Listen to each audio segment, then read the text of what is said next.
My name is Christiane Stephan and I'm a postdoctoral researcher at the Geography Institute here in Bonn.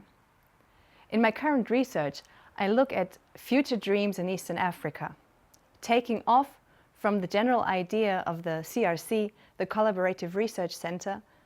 I'm interested in how societies negotiate about their futures, the social and the spatial conditions in which people live now, and the ways these conditions can be transformed for the future. Governments and the economy are two main pillars that shape the conditions for the future. In my research, however, I am mainly interested in how actors from civil society make futures and how they imagine the future. I ask questions like, for example, how do people from civil society make a change? In which ways are they hindered to make a change? How are power relations expressed in spatial relations? And finally, how do people make geographies through their everyday practices? My research project can be divided into three different empirical parts. I look at how the young generation in Kenya imagines the future of agriculture in their country. There are clear transformations taking place in the agricultural sector. For example, this is the rise of agrobusiness and agro-entrepreneurs in the country. They transform the image of agriculture. By doing participatory research with young Kenyans who are actively engaged in agriculture already, I want to gain insight into their visions of the future of agriculture and their current practices. The second part is complementary to the first, because I look at how the media shape the image of future agriculture in Kenya. Media has a major impact on the ways how we imagine our lives and how we envision our futures. They provide us with images about the present, but also images and imaginations about the future. There's a range of newspapers, social media channels, but also TV shows that specifically address agriculture in Kenya. And those paint pictures of how the future farmer can or should look like. Analyzing the major discourses produced through texts, through sounds, and through images are therefore part of my study. The third empirical part of my project addresses the role of artists in shaping the dreams and imaginations within Kenyan society. There is a saying in Kiswahili, "Sanaa ni kioo cha jamii," meaning that art is a mirror of the community. In order to learn more about this mirroring function of art, I engage in a collaboration with the Kenyan artists. We will work together on a piece of art, and that will allow us to have a visual conversation about imaginations of the future in Kenya. Instead of doing a conventional qualitative interview, this art and research dialogue will hopefully allow us to access collective imaginations of the future that are beyond words. And I think they express on the level of the body and the emotions, which can best be empirically grasped in a performative way. In 2019, I have started with exploratory field research in Kenya, engaging with young people at 2 secondary schools near Nakuru. Nakuru is a fast-growing city in the western part of Kenya, which is surrounded by large agricultural regions.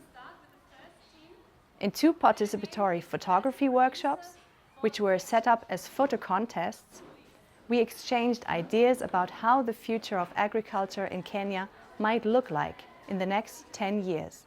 The photographs produced during these workshops are not meant to show the future per se, but the method of telling a story about the future in a visual way can trigger people's imagination and may give you access to your inner pictures of how the future might look like. This can be positive, but it can also be negative pictures of the future. At the same time, it can provoke people to think what the future they dream about looks like. All in all, the participatory visual methods promote dialogue about the present conditions of agriculture and about the future. What fascinates me about this research is that I get the chance to engage directly with civil society, with young people who are the future generation of Kenya, and especially with visual artists. On the one hand, I'm dealing with abstract concepts from human geography and other disciplines. These concepts are, for example, the future, dreamscapes, the distribution of power in society, the time-space of human activity, like the concept by Theodor Schatzky, or spatial practices of negotiating the future.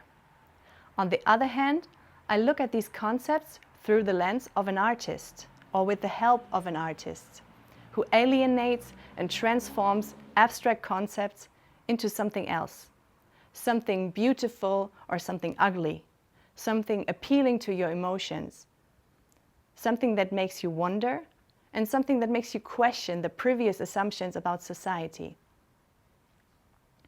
Having this kind of interaction with concepts and art is something which I find extremely inspiring.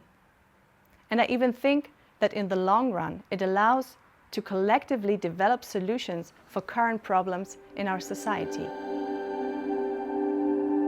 When I was working with the secondary school students in Kenya, I figured out that, I was interested in their creativity, in their imaginations, and the presence of the teachers, of their teachers, somehow really changed the situation, somehow set them under pressure, that they would have to deliver something good, that they would have to come up with very good results.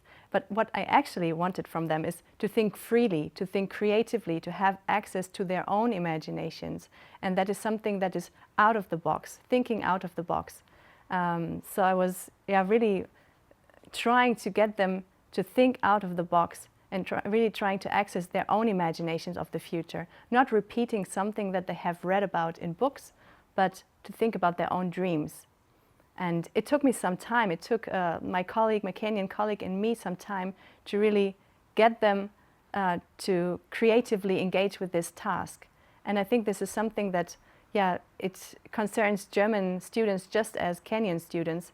If you come up with a task and really want people to think creatively and think about solutions to problems creatively, the presence of a teacher might sometimes be hindering. And this also made me reflect about my own role as a teacher.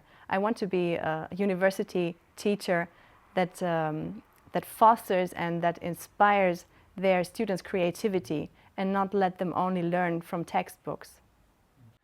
One thing that I would do differently is never go to bed in the evening without taking notes of at least one important thing that you noticed during that day. Sometimes you forget to do it in the evening, then the next morning you have just totally forgotten it, and it's so crucial to note down your thoughts in a written form.